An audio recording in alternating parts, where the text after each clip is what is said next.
If you would, turn in your Bibles to Matthew chapter 5. Matthew chapter 5, we're going to look this morning at verses 3 through 10. Now, if you saw the blog that the church posted earlier this week, you've seen my translation of this text. It's a little different than maybe you've read before. And on the screen, I have posted for you the New Century Version, which again is going to be a little different than maybe you've seen before. But I want to give you multiple ways of sort of making the bridge between sort of this ancient text and how it applies to our modern life. Now, I'm going to recite for you a more traditional translation, the New International Version. And I invite you to follow along in your own copy of Scripture, whatever version it happens to be, New King James or New American Standard or NIV, whatever. But I also invite you to kind of notice the ways that the translation on the screen, or even my translation on the blog, differ from the more traditional reading. So here we are in verse 3. Blessed are the poor in spirit, for theirs is the kingdom of heaven. Blessed are those who mourn, for they will be comforted. Blessed are the meek, for they will inherit the earth. Blessed are those who hunger and thirst for righteousness, for they will be filled. Blessed are the merciful, for they will receive mercy. Blessed are the pure in heart, for they will see God. Blessed are the peacemakers, for they will be called children of God. Blessed are those who are persecuted for righteousness' sake, for theirs is the kingdom of heaven. Let us pray. Father in heaven, we are grateful this morning for what Jesus has taught us about your kingdom. But we also confess that sometimes we don't look a whole lot like your kingdom. And so we pray, Father, as Christ instructed us, that your kingdom would come, and that it would come in us first. We pray that your will would be done, that it would be worked out in our head, in our heart, in our hands. Thank you that you care about people who mourn, people who desperately desire for things to be made right,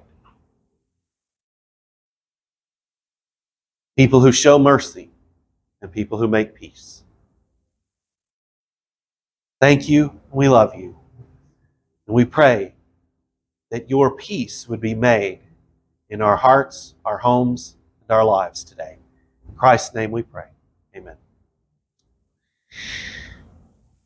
Now, Jesus begins the Sermon on the Mount with a beautiful and provocative description of the kingdom of heaven. But he takes a rather circuitous route to that topic. He explains in the passage that we've just read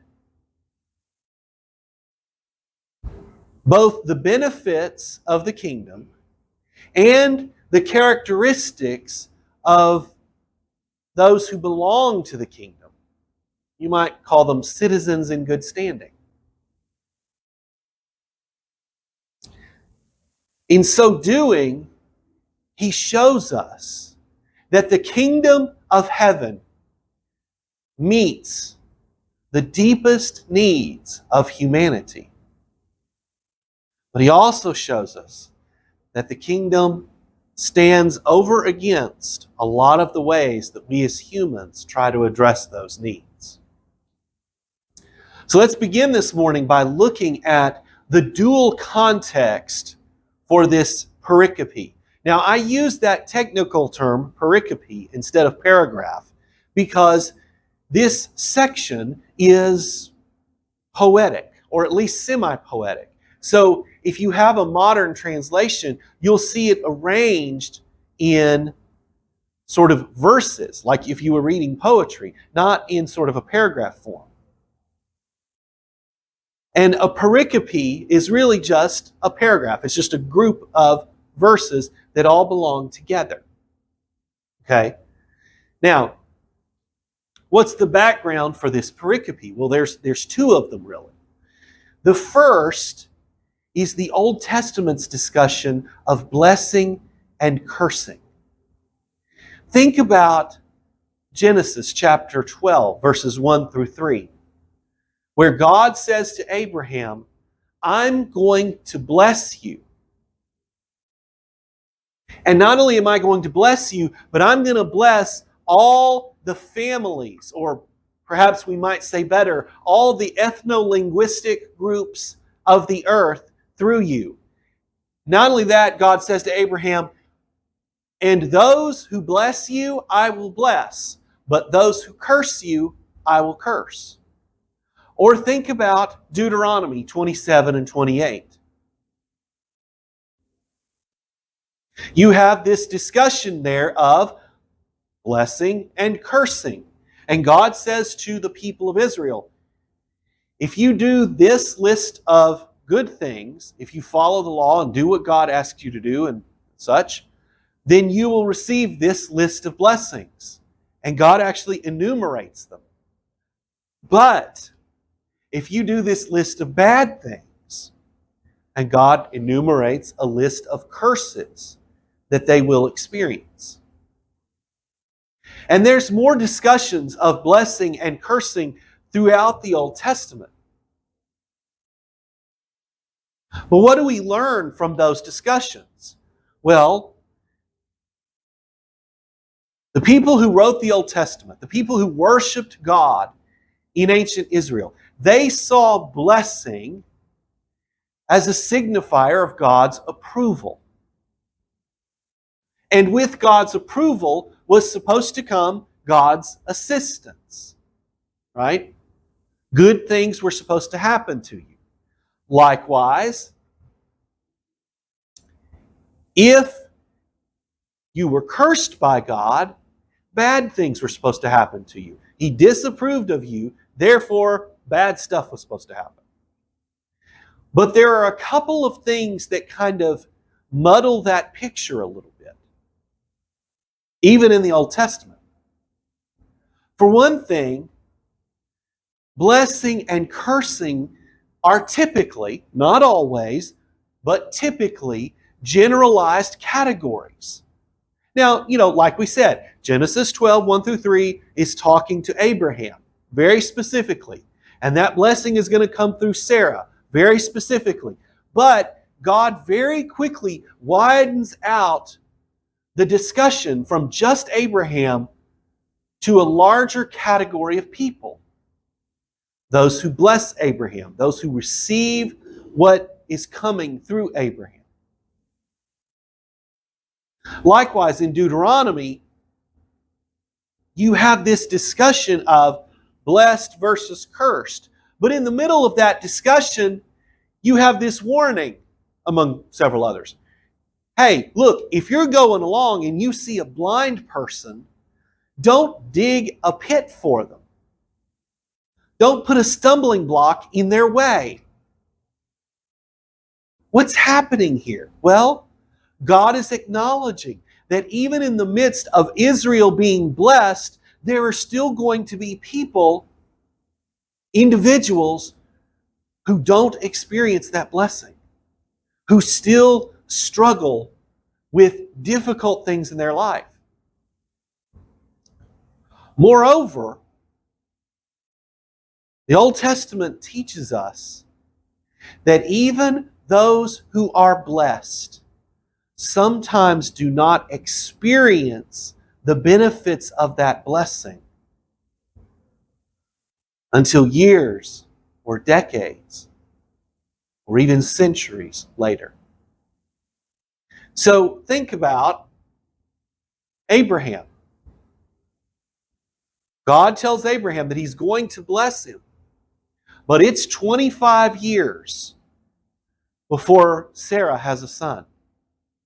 It's 500 years at least before Abraham's descendants re-enter the promised land.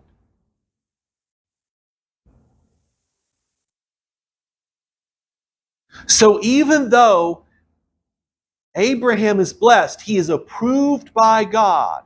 Now you want to hold on to that category, okay? He is approved by God. There is much about that blessing that Abraham himself will never see. So that's the first background. The second background is suggested by the great New Testament theologian Scott McKnight. And when I first encountered him talking about this, I wasn't fully convinced.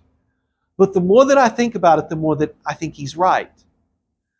The second background for the Beatitudes, this list of blessings, is the Greek philosophical discussion of the good life. And we'll come to this question in a moment, but what is the good life? Well, one of the things you have to ask there is, what do we mean by good? Do we mean what is a morally excellent life? Or do we mean what is a life that is beneficial and fulfilling and that will make me basically happy? Well, there were lots of different perspectives in the Greek world, but in truth, if you read the whole tradition together, you see a convergence of both of those ideas. And you can easily understand why. I mean, you could maximize your pleasure, for example, and that can still ruin your life long term, sometimes even short term. So, the wisdom of the Greek philosophical tradition is that these two ideas, good as in personally beneficial and good as in morally excellent, must come together in some way.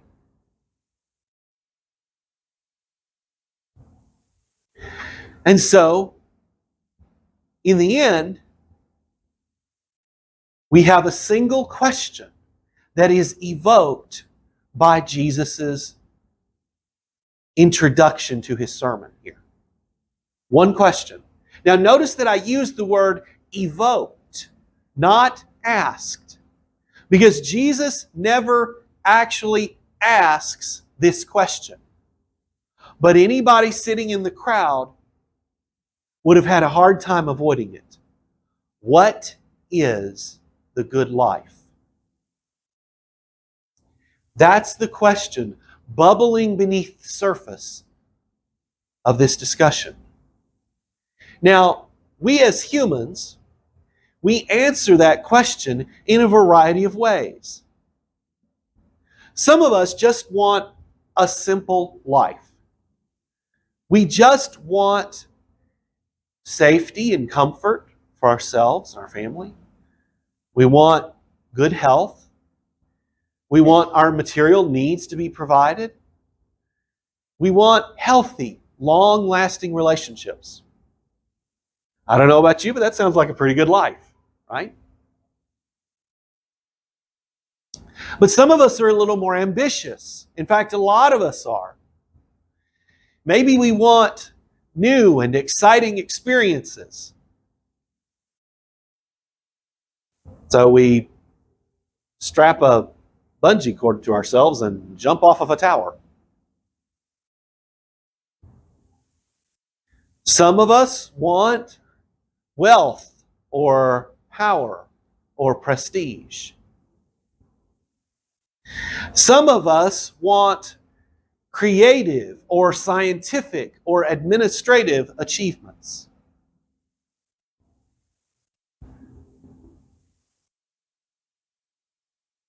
Now, is there anything wrong with any of these things?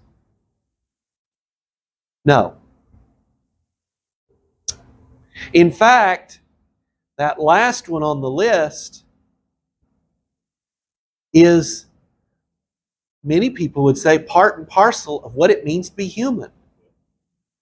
This is what we do as image bearers. This is what we do as replicas of God in God's creation. This is what it means to have authority over God's world. Is we learn things. We structure things so as to make the world a better place. And most importantly, perhaps, we create things. But none of these things are explicitly on Jesus' list.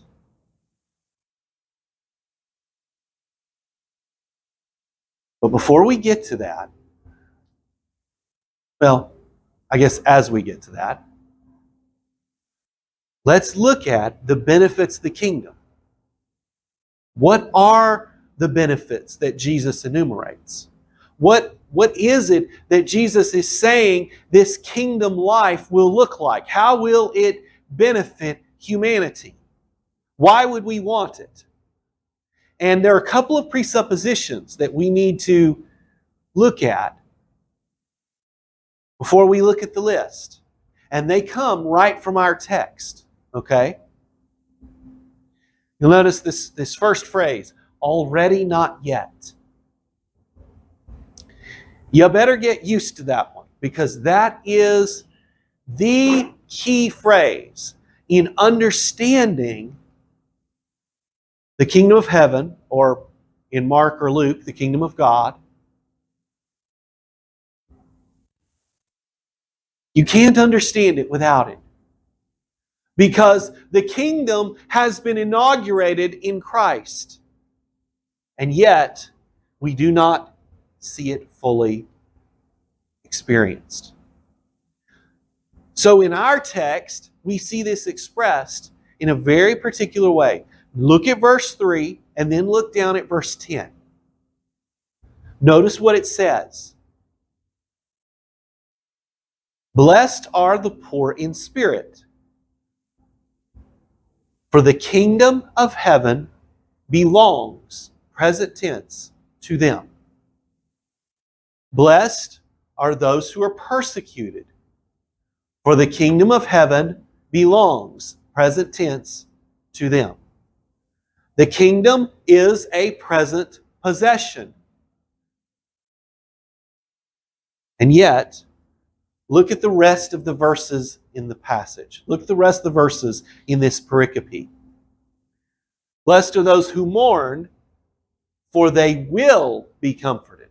Blessed are the meek, for they will inherit the earth. And so on. Future tense. So there's an already not yet. But also, the other presupposition is difficulty and misunderstanding are just going to be part and parcel of our experience. Just is. Blessed are those who mourn, who grieve, who are sad. There will be experiences of emotional hardship in our experience of the kingdom in this life. It's just how it is. So, with that as our background, what is it that Jesus says? What are the benefits? Okay? Well, there are some expected benefits. Inheriting the earth.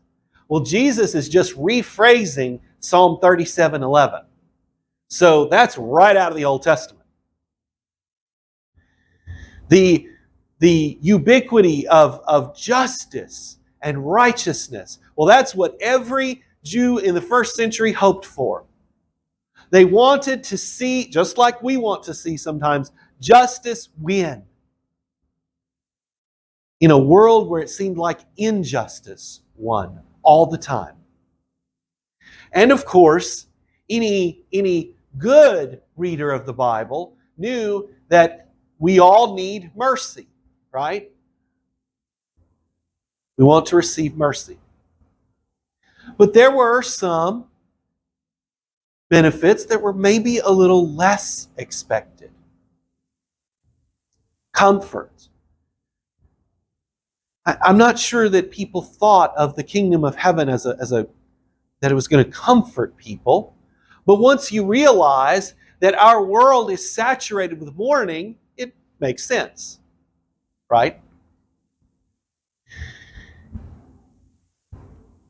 Notice down there in verse 8, they will see God.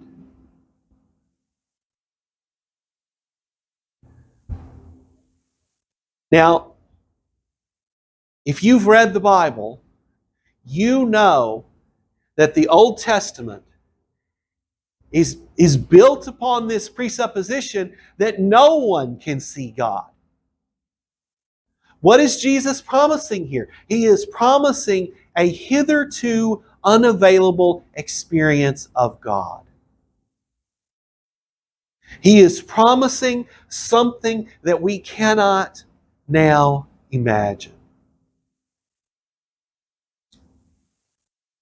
And perhaps most surprising of all, there will be a public acknowledgement that those of us who belong to the kingdom are God's children. Now, why would that be surprising?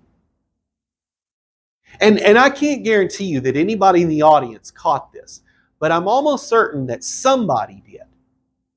And we know that later on in Jesus' ministry they caught it because John 7 and 8 tells us about it. Why would this be surprising? Because a lot of the people who were sitting in that audience, well, in fact, probably all of them, thought they were already children of God. Simply because they were Abraham's biological descendants.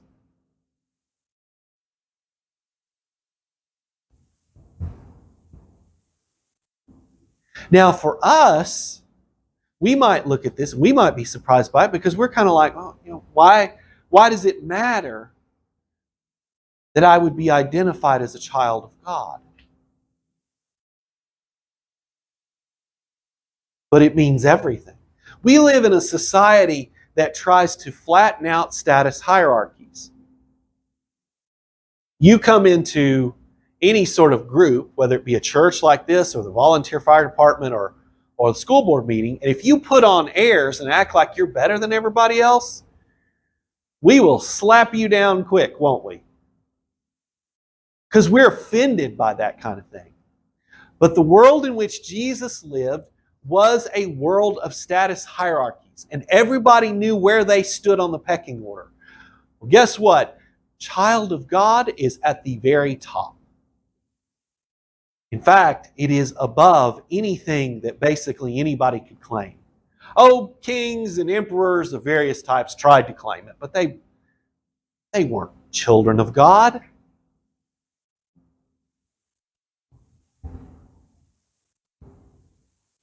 But those who belong to the kingdom will be. Now, these are some interesting benefits, aren't they? And of course, this is not an exhaustive list, but it is the list that Jesus has given us. It's the way that Jesus begins his sermon.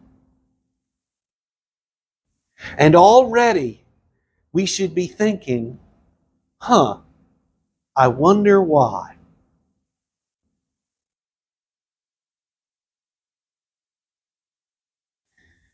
So we've looked at the benefits of the kingdom. That's the second half of each of those statements. But what about the first half? Who are the blessed?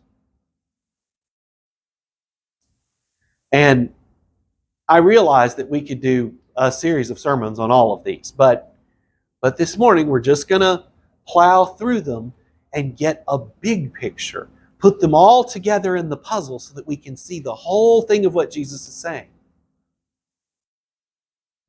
The blessed, they are people who recognize and embrace their spiritual poverty.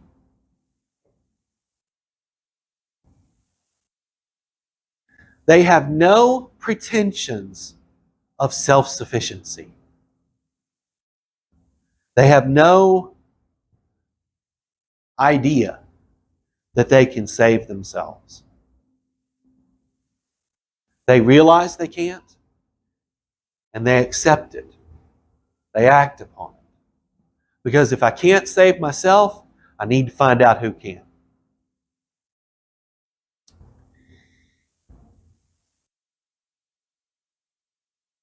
They grieve the many hardships of this world. They grieve their own hardships. They grieve the hardships of others. This is a difficult life. And even when things are going well for us, there are plenty of others who need us to grieve with them.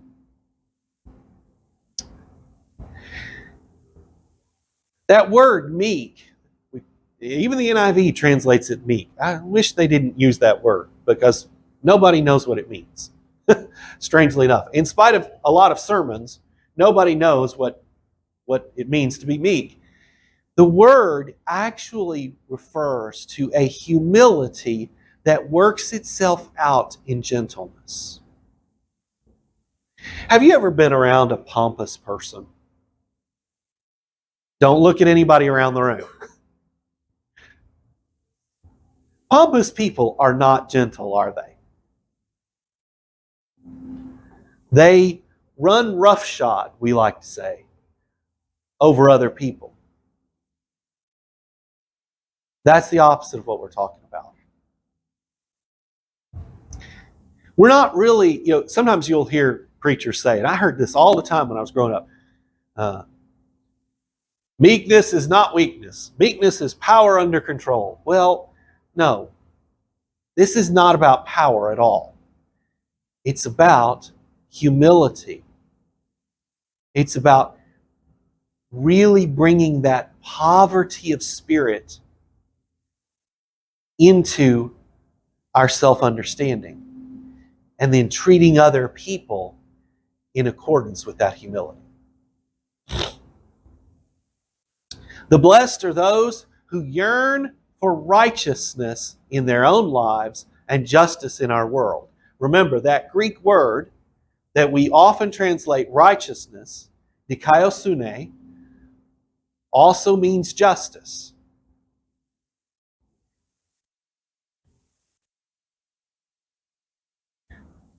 But interestingly, these are also people who are merciful. They extend mercy to others.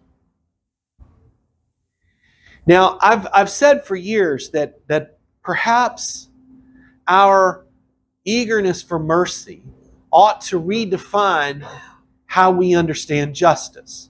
And I think that's true. But sometimes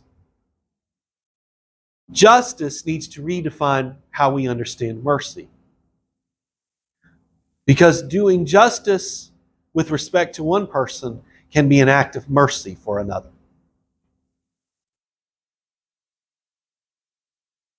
And if you're not quite sure how we work all that out in our lives, join the club. None of us are. And we're going to be working on it for the rest of our lives. The blessed are those who are pure in heart, Jesus says. They are people of integrity. And I mean that in the technical sense. Mind, heart, and body are all connected. and are all oriented towards the same goal. But it isn't just integrity, it's integrity in a particular direction. I mean, if you're entirely devoted to evil, that's not being pure in heart. If you're just like, hey, look, man, all I think about all the time is sin. No, that's not being pure in heart. Being pure in heart is being uniquely and entirely devoted to that which is good, to that which is morally excellent. And those are the people who have this experience, this hitherto unknown experience of God. Peacemakers.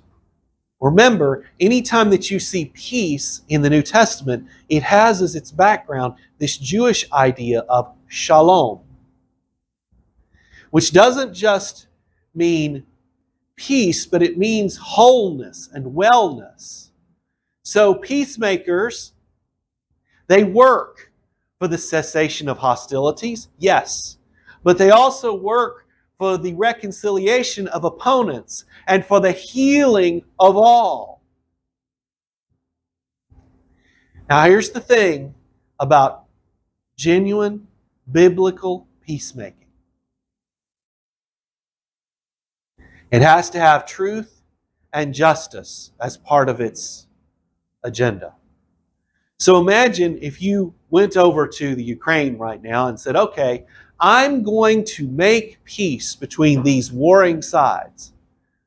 But you ignored the fact that Russia invaded a sovereign country and tried to take from it land that it does not belong to it.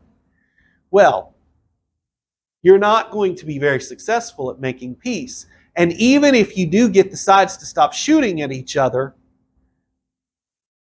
the conflict will continue to simmer. And those animosities die hard. Peacemaking is about restoration of relationships. It's about making people whole. And then, of course, blessed are those who are willing to pay the price for doing good. They understand that persecution is just part of it. And so they're willing to pay the price.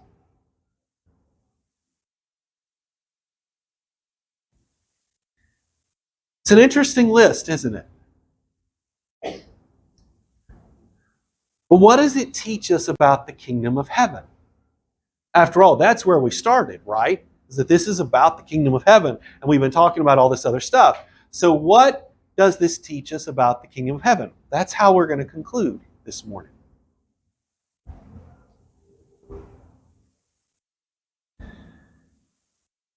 The kingdom of heaven meets the deepest of human needs. We all need restoration. We all need God's comfort. In fact, sometimes the sorrows and the losses that we have experienced can only be redressed by God, by His comfort, by His presence. But as we've already observed, the kingdom also stands opposed to some of the things, some of the ways in which we try to meet our own needs. In other words, the kingdom is not captive to the human imagination or a servant of the human will. That should speak powerfully to us personally and politically.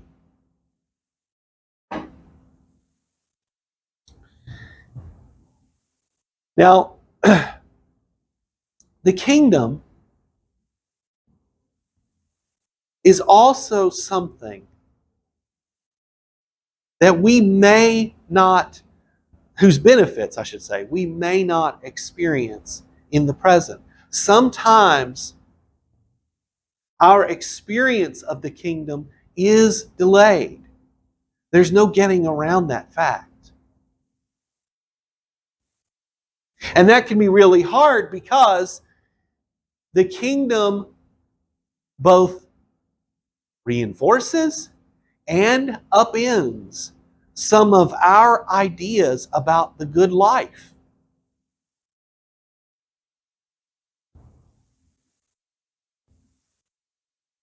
So does Christ leave us hanging? No. The kingdom calls its inhabitants, its citizens, to reinterpret their present in light of their future. Jesus acknowledges the cost that comes with serving God. But his message is not a message of despair. It is a message of hope, especially for those who have been trampled by this life.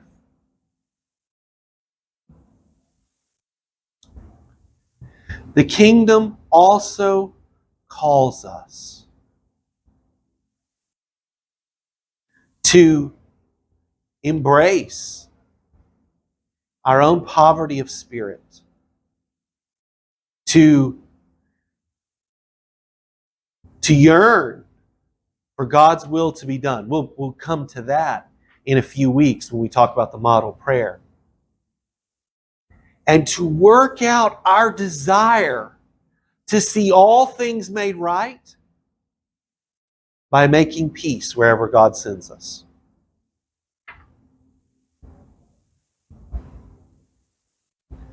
If God sends you to the school board, be a peacemaker. If God sends you to seminary, be a peacemaker. If God sends you to the inner city or to the Appalachian Mountains, be a peacemaker. Wherever God sends us. Because that's what it means to be a citizen of the kingdom. We make peace. We mourn.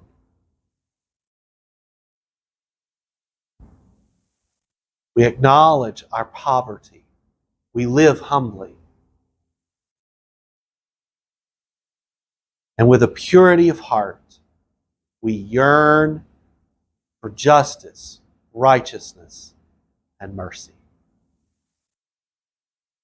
Let us pray.